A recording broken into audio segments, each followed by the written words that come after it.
Saya ulangi ya, bahwa kata Nabi nanti di akhir zaman akan muncul 5 hal yang sangat menakutkan. Pertama, Islam tidak tinggal lagi kecuali namanya. Yang kedua, tidak tinggal dari Islam kecuali tulisannya atau gambarannya. Yang ketiga, masjid mereka ramai tapi kosong dari petunjuk. Yang keempat, ulama mereka adalah sejahat-jahat makhluk di bawah kolong langit. Yang kelima, dari mereka keluar bermacam fitnah dan kembali kepada diri mereka sendiri. Dalam bahasa Arabnya min indihim. Sudah? Yang nomor 5, min indihim takhruju.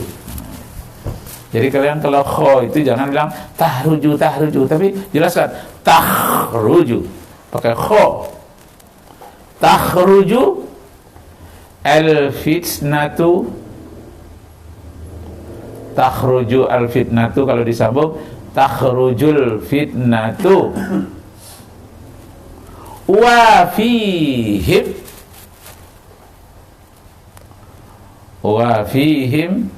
ta'udu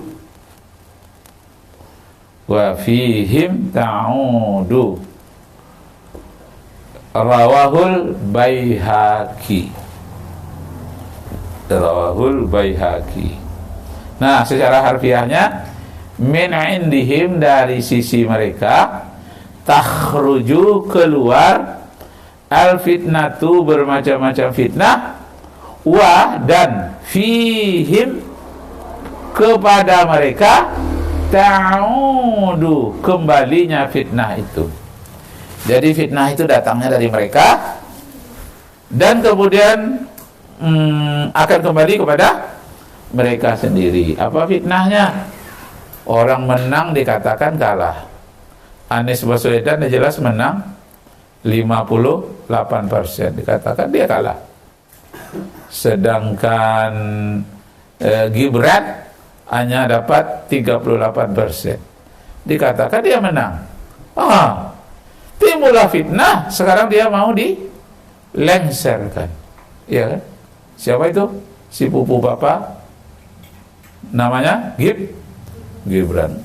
Karena dia buat fitnah dari awal dan berbalik kepada dirinya sendiri. Ternyata dipreteli orang, mana ijazah ayahnya, mana ijazah ibunya, mana pula ijazah dia. Ternyata dia tidak tamat SMA. Nah, jadi itu fitnah datang dari dirinya, kembali kepada dirinya. Masyarakat itu juga, anggota DPR yang disahkan ya ini presiden dan wakil presiden terpilih, akhirnya kembali juga kepada DPR, ingin dibubarkan orang sekarang. Bubarkan DPR. Kenapa? Jangan-jangan ini Dewan Penipuan Rakyat, DPR, Dewan Penipuan Rakyat, kata orang Jakarta. Bukan kata Ustadz, nanti Ustadz pula ya ditangkap nanti kan. Enggak. Ustadz hanya menyampaikan berita-berita yang berseliweran sekarang. Benar apa salahnya, benar apa tidak benarnya, cek sendiri. Tapi berita itu sudah sangat populer. Terakhir, mengenai berita-berita, catat, mengenai berita-berita yang banyak atau viral di media,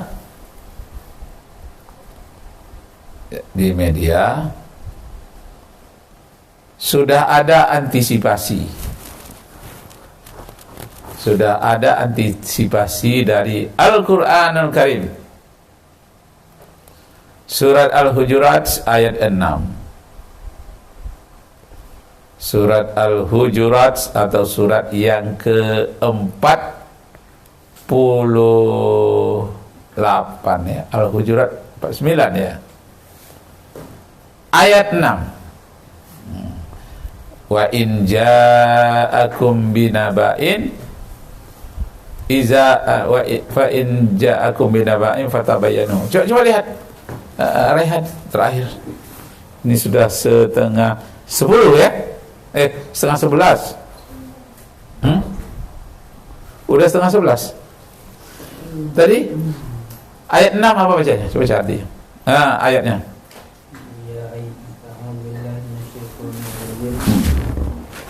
Ya ayyuhalladzina amanu in ja'akum fasiqun binaba'in fatabayyanu an tusibu qauman bijahalatin fatusbihu 'ala ma fa'altum nadimin. Artinya baca dulu. Surat 49 ya.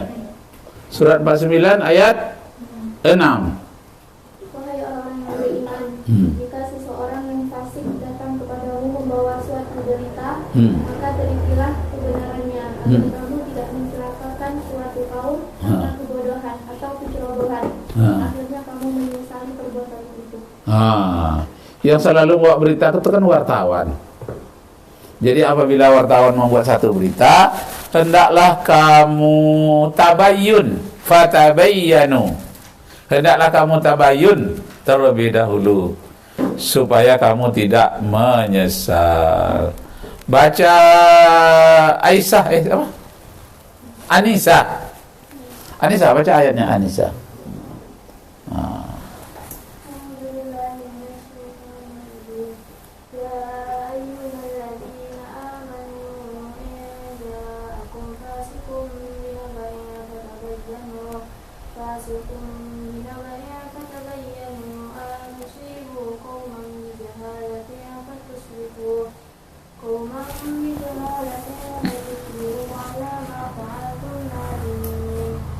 Artinya Siti. Wahai orang-orang yang beriman, jika seseorang yang fasik datang kepadamu membawa suatu berita, terikilah kebenarannya, agar kamu tidak mencelakakan suatu kaum karena kebodohan atau kecerobohan, dan akhirnya kamu menyesali perbuatan itu. Itu dia. Coba sama-sama baca ayatnya. Bismillahirrahmanirrahim. Ya ayyuhalladzina amanu in ja'akum tabayyanu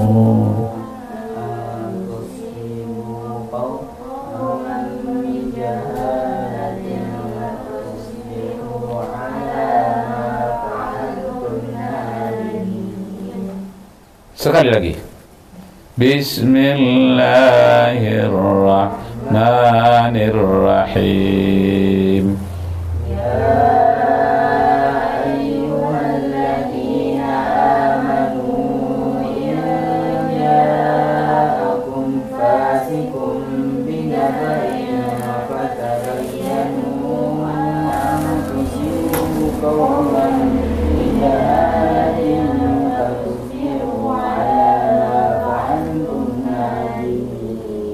Artinya Rehan.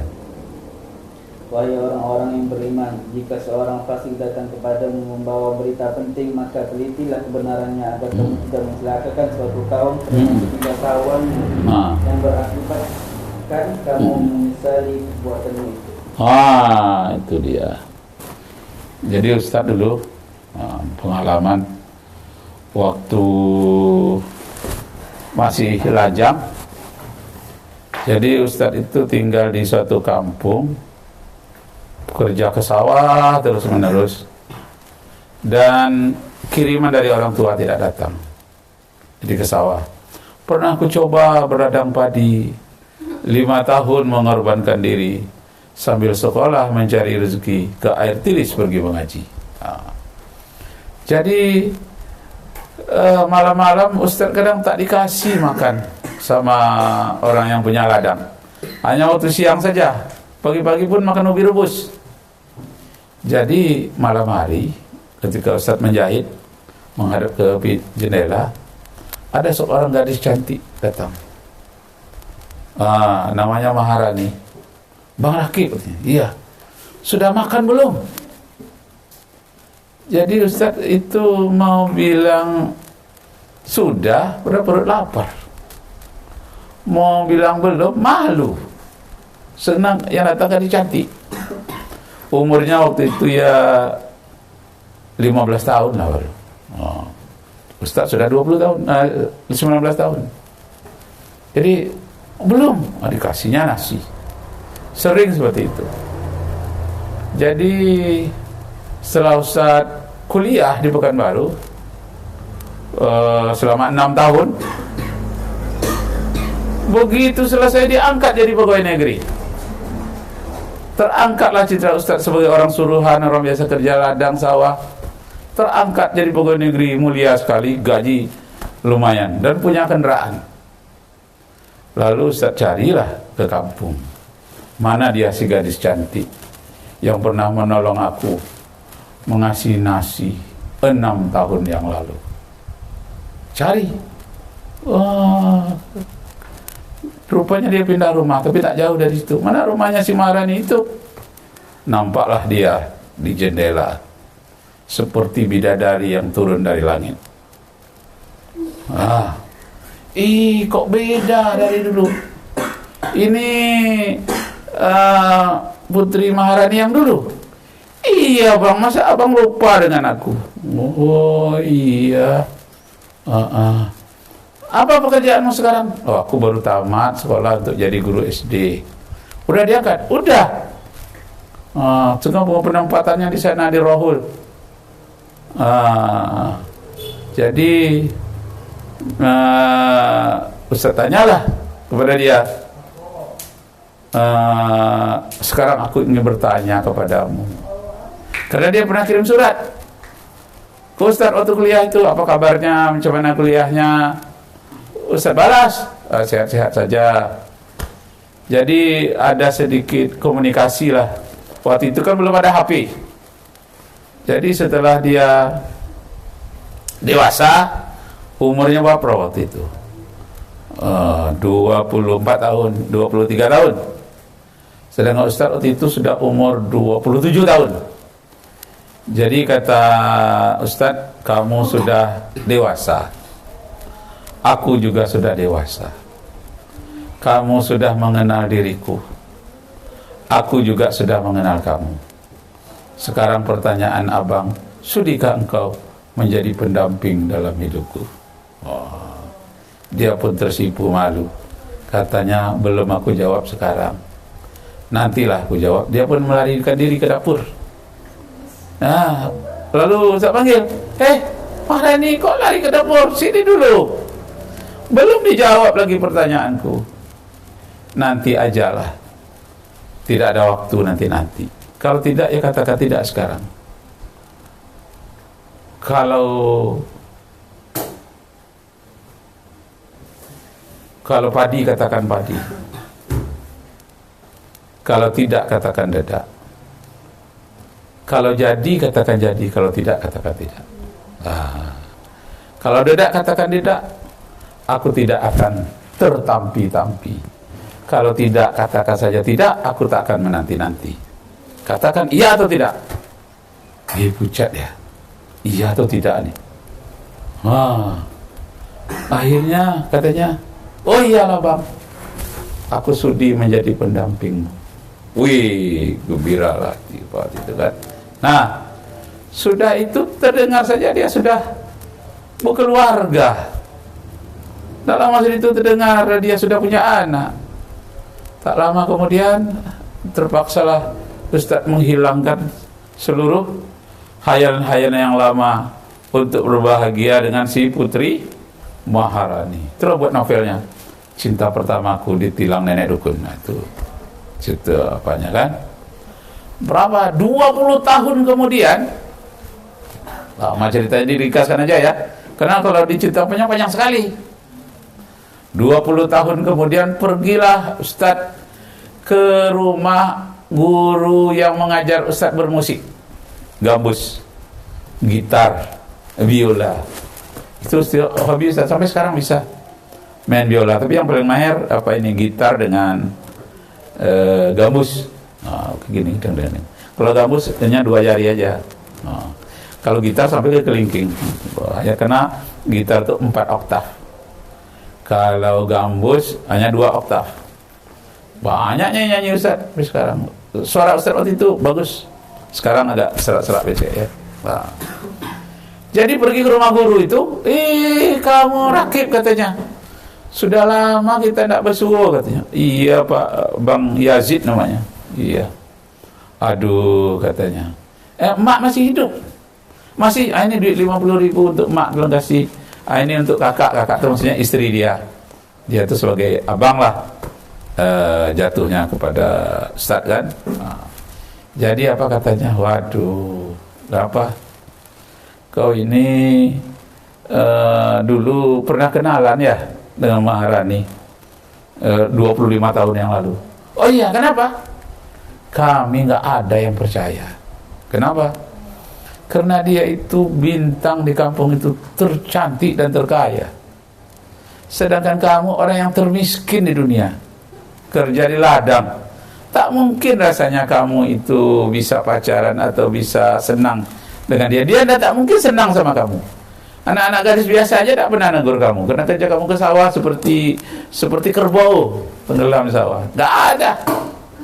Jadi bagaimana? Jadi dia menikah kemarin tuh. Sekarang dia dah meninggal katanya. Meninggal dia, iya. Gitu dia nak lama dia dapat menantu, nak lama sudah itu dia sakit 8 bulan meninggal. Kenapa dia sakit? Karena suaminya itu pacaran dengan orang lain. Sakit hatinya, seleranya tidak mau makan. Lalu meninggal dia. Oh, meninggal dia. Aduh. Iya, padahal Ustaz nggak tanya itu. Hanya mau apa aja. Silaturahmi sebagai guru musik, guru menjahit sekaligus. Jadi apa?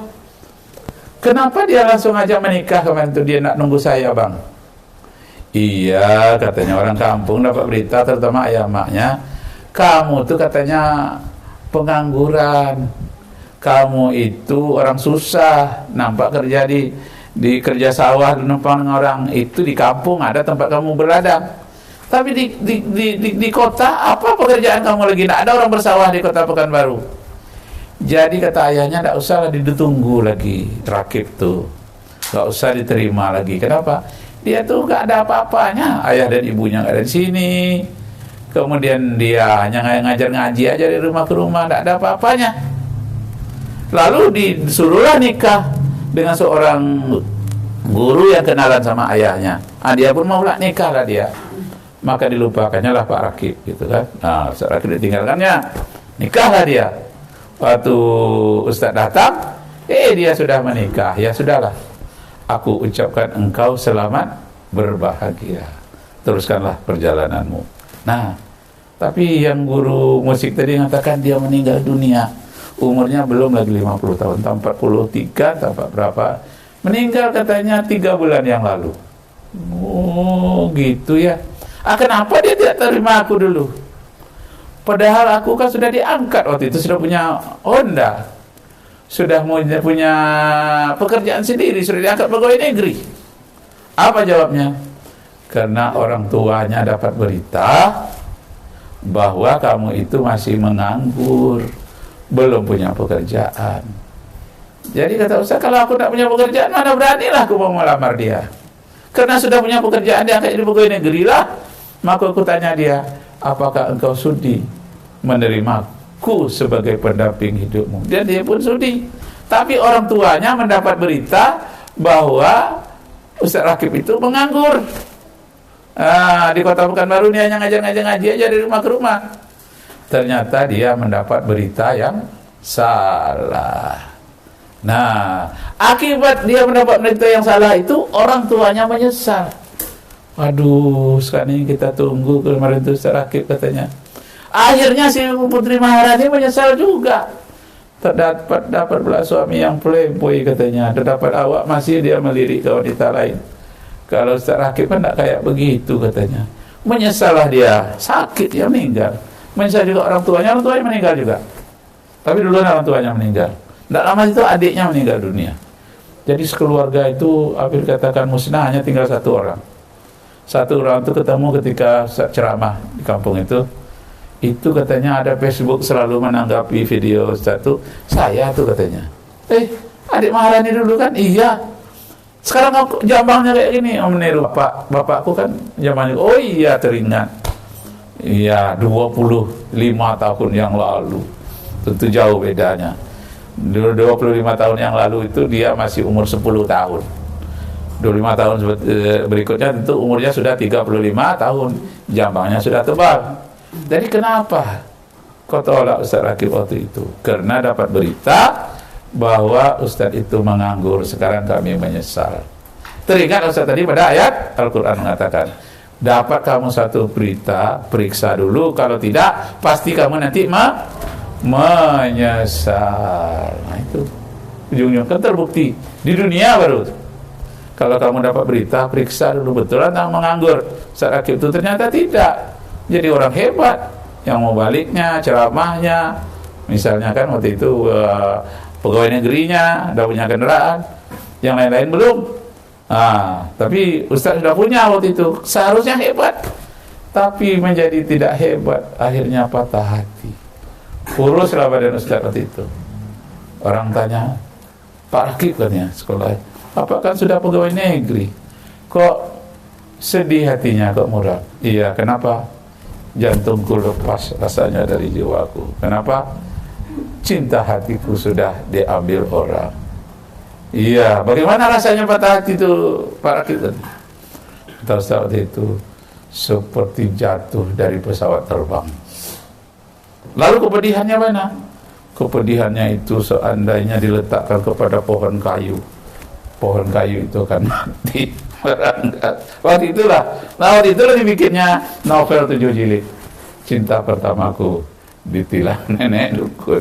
Rupanya ada adil nenek dukun juga mengatakan, tidak usah ditunggu dia tuh nggak ada apa-apanya. Dia dulu bekerja di sawah kami, ladang kami yang banyak lintah, yang banyak pecatnya, yang tenggelam dalam lumpur. Dia itu orang susah katanya. Itulah berita yang didapati. Tak lama kemudian malah orang sana mengundang, bapak sudah dokter, bawa mobil baru pula waktu itu, Dokter Muhammad Rakib Jamari SHM lagi. Wih, iya tuh ya, mana mobilnya ini yang tinggal dekat ini? Karena tidak bisa masuk musola, langsung jalan kecil, tinggal dekat rumah, rupanya rumah dia. Apa katanya? Menjadi orang kamu rupanya ya, tak kusangka. Pekerja sawah dulu akhirnya menjadi orang. Kemudian mereka menyesal, nangis, minta maaf. Ustaz kasih waktu itu kain anduk, orang tuh ada kain sarung, hadiah dari Pekanbaru untuk orang kampung. Rupanya akhirnya kamu menjadi orang katanya. Jadi waktu Ustaz kerja sawah tuh kayak monyet mereka lihat mungkin ya, nggak jadi orang. Udah dapat dokter, punya mobil baru, apa katanya?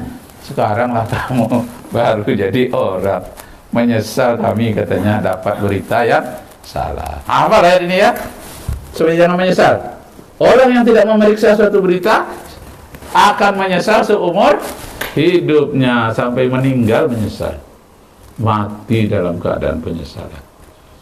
Nah, setelah Ustaz tahu bahwa dia meninggal dalam keadaan penasaran seperti itu, 8 bulan lamanya dia terguling di rumahnya sakit. Ustaz nggak datang. Kenapa? Karena dia punya suami. Kalau datang nanti kan cemburu pula lah suaminya. Tapi orang semuanya menyalahkan Ustaz Rakib salah itu. Kenapa?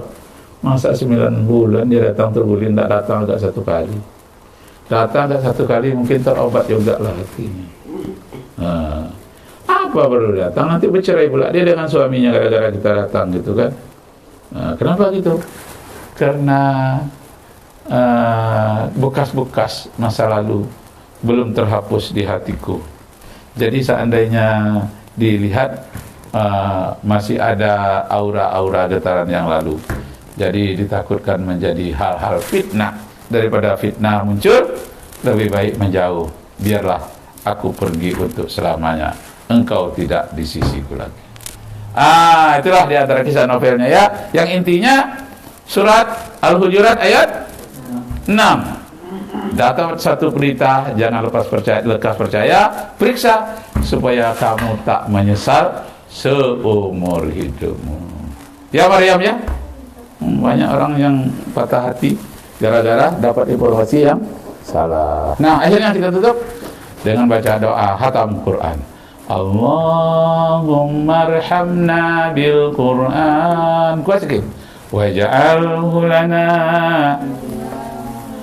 ونورا وهدى رحمة اللهم ذكرنا منه ما نسينا وعلمنا منه ما جهلنا سقنا تلاوته آناء الليل وأطراف النهار واجعله لنا حجة يا